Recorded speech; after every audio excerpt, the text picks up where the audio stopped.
Praise the lord. ఈ దినము కొరకు దేవుని వాగ్దానము, ఆయనే నాకు ఆశ్రయము, నా కోట, నేను నమ్ముకొనదగిన సహాయకుడు. 91వ కీర్తన 2వ చరణం. ఈ యొక్క 91వ కీర్తన చాలా పర్యాయాలు ఎక్కువగా ప్రార్థనలో కానీ, వాక్యములో కానీ, బాధలో కానీ జ్ఞాపకం చేసుకునేటటువంటి ప్రత్యేకమైనటువంటి అధ్యాయం, పాఠ్య భాగం ఈ యొక్క 91వ కీర్తన. 91వ కీర్తన మోషే గారు రాశారు అనేటటువంటిది అందరూ చెప్తూ ఉండేటటువంటి మాట. మరి కొంతమంది మోషే గారు రాశారు 91వ కీర్తన, దావీదు గారు సేకరించి దాన్ని సమకూర్చారు అనేటటువంటిది. సో ఏది ఏమైనప్పటికీ ఈ యొక్క 91వ కీర్తన సింపుల్ గా చెప్పాలి అని అంటే, అది ప్రతి వ్యక్తి యొక్క శ్రమలోను, తెగులులోను, రోగములోను జ్ఞాపకం చేసుకుంటూ, దేవుని మీద ఆధారపడుతూ, దేవుని యొక్క ఆదరణను పొందుకుంటూ ఉంటారు. ఇక్కడ ఆయన మనకు ఆశ్రయము అనేటటువంటి మాట చూస్తాం. ఆశ్రయము అనగా ఒకటే మాటలో చెప్పాలంటే, నా దాగు చోటు, నేను భద్రపరచబడేటటువంటి స్థలము,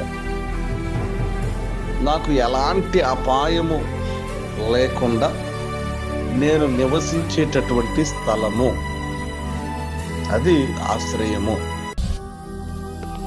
సో లోకంలో ఏ వ్యక్తి అయినప్పటికీ రోగము లేకుండా, శ్రమ లేకుండా, తెగులు లేకుండా లేరు. అలాంటి సందర్భాల్లో మనము ఆయనను ఆశ్రయించాలి. అప్పుడు ఆయన మనలను రక్షించే దేవుడు, భద్రపరిచే దేవుడు, స్వస్థపరిచే దేవుడు, విమోచించే దేవుడు, మన పక్షాన యుద్ధం చేసేటటువంటి దేవుడు. కనుక ఈ యొక్క ఆశ్రయము దేవుడు మనందరికీ కూడా ఈ ఆశ్రయ దుర్గముగాను, కోటగాను, ఆపత్కాలములో నమ్ముకొనదగినటువంటి సహాయకుడిగాను మనందరికీ ఈ యొక్క వాక్యం ద్వారా దేవుడు మనతో ఉండి నడిపించాలి అని, ఆశ్రయముగా దేవుడు మన పక్షాన ఉండాలి అని, మన యొక్క తెగులులోను, రోగములోను, కష్టములోను, యుద్ధములోను ఆశ్రయముగా ఉండి నడిపించాలని యేసయ్య నామం పేరిట కోరుకుంటూ ఉన్నా. ప్రత్యేకించి దేవుడు ఈ వాక్యము మన జీవితాల్లో స్థిరపరిచి నడిపించునుగాక. చిన్న ప్రార్థన చేసుకుందాం. మహోన్నతుడును, ప్రేమ కనికరము కలిగినటువంటి ప్రియ పరలోకపు తండ్రి, నీ ఘనమైన శ్రేష్టమైన నామాన్ని బట్టి మీ కొందనాలు, స్తోత్రాలు.